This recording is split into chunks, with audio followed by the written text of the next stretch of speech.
Hi, Strong Bones friends, Susannah here. And so here it is, what we've all been waiting for, the Summer of 2021 Plank Challenge. So my intention today is to take us through a variety of planks, a short sequence.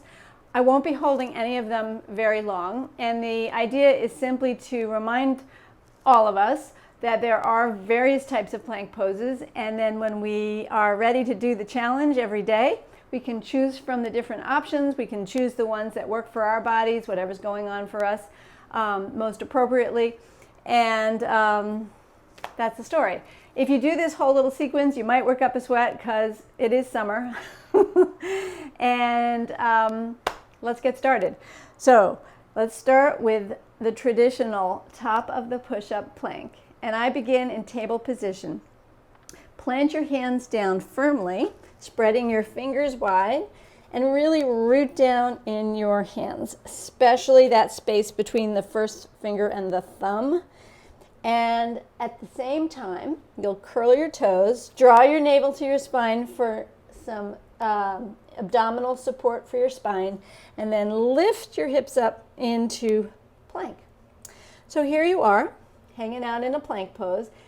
Be sure that your lower back is not sinking, your hips are not sinking, you're nice and straight, and certainly press down on your hands, lift up strong arms, and to really energize this position, you'll try to isometrically drag your hands, don't move them actually, but drag your hands towards your toes and your toes towards your hands, and you will really create strength throughout. So find your breath here in this top of the push-up plank. Great. All right, knees down, stretch back, give yourself a little wrist stretching. Next up, forearm plank. So plant your forearms down with your elbows right underneath your shoulders. Now remember, in forearm plank, your hands and wrists are relaxed, and your palms could be down or your palms could be up. And you might try that in different ways on different days. Okay, so from here, engage those core muscles, so do tune into your abs.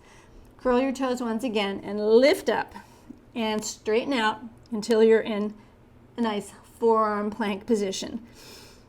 Same idea to activate. Draw isometrically your forearms to your toes and your toes towards your hands, and you'll find breath.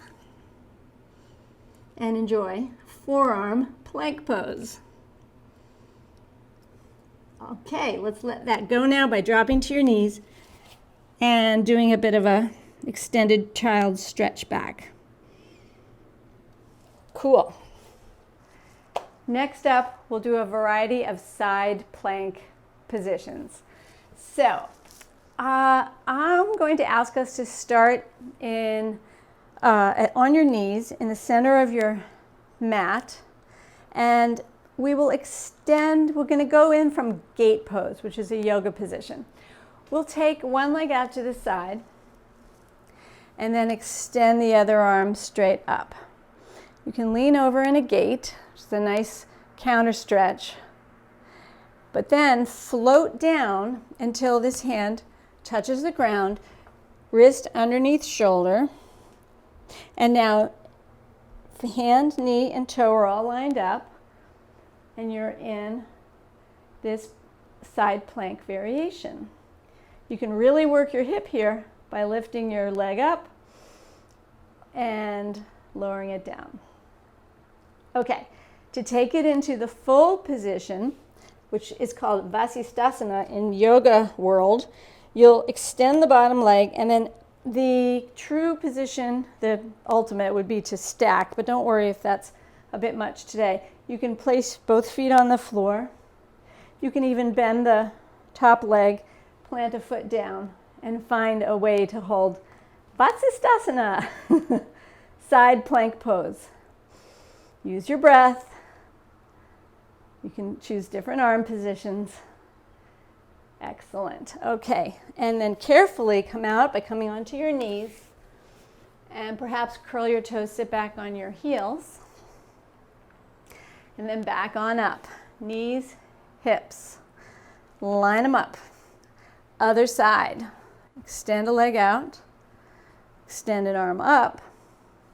Stretch to one direction, gape pose. And then float on down until your hand will reach the floor.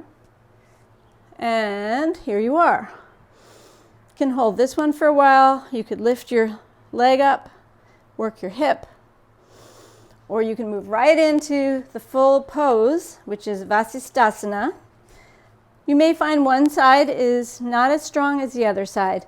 In fact, for me, I find that I don't want to fall out for you, so I'm going to just do the modified version, holding this Vasisthasana pose. Excellent. All right, we're going to drop knees down, come on out, take a moment, and lastly, forearm plank pose, side plank pose, forearm side plank. So you could do this with a foot down, like so, or you can stack and hold. To release, be gentle on the way down. You can lower your hip to the mat and come on up, swing yourself around, forearm. Okay, so you're going to find modified first. Maybe keep your leg down at first, or you can extend and hold. Breathing and strengthening in your forearm side plank. Release carefully to your hip and then come on up. So that's it. So now the challenge is to practice some variation of plank every day. Some days you may hold for long periods of time. Some days you might do a short sequence like I did today. Doesn't matter, just do something. It's actually good to mix it up. You don't have to do the same plank pose every day. I actually don't recommend that. I recommend doing different variations to strengthen different parts of your body and your bones. So there you have it. So go ahead, do plank, post, and I'll see you in the group.